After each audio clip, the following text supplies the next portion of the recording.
Hi! Welcome back to the Learn Abacus at Home series. Today, we're reviewing the key concept from Lesson 6, addition using the 5 complement pairs. In the last lesson, we introduced how to use the 5 complement pairs when adding numbers, and we explained when and why it's necessary. Let's quickly recap the method. We apply the 5 complement when there aren't enough lower beads available to add more, but the upper bead 5 is available to borrow. Here's the important part: when you borrow the 5, you also borrow a little extra. So, we need to subtract the excess. This is where knowing the 5 complement pairs comes in handy. The pairs are simple: 1 and 4, 2 and 3. They are friends that make 5 together. Let's walk through an example. If you need to add 2, but there is only one lower bead available, what do? You borrow 5 from the upper bead, then subtract 3 right away, because 3 is the complement, or the friend, of 2. This way, you complete the addition using the 5 complement method. The beauty of this method is that once you know your 5 complement pairs, like 2 and 3, or 1 and 4, you can quickly identify and subtract the excess when borrowing. It makes the process much smoother and faster. Now, let's go through a few practice problems together to help solidify this method. We'll be using Workbook 3 to review addition with the 5 complement friends. If you haven't printed it out yet, please visit my Abacus tutorial website to download the workbook. You can find the link in the description below.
Great job!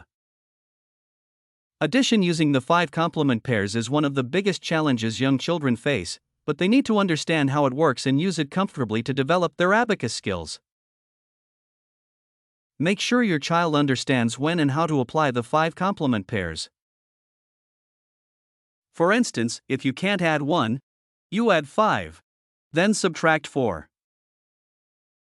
If you can't add 2, you add 5. Then subtract 3. If you can't add 3, you add 5. Then subtract 2. If you can't add 4, you add 5. Then subtract 1. Please have your child complete all the problems in Workbook 3 to master addition using the 5 complement pairs before moving on to the next lesson. In the next lesson, we'll learn subtraction using the 5 complement. We used the same 5 complement pairs, but we apply them differently. If you haven't subscribed yet, please subscribe now to get notified when new videos are available. Thank you for watching, and see you in the next video. Bye.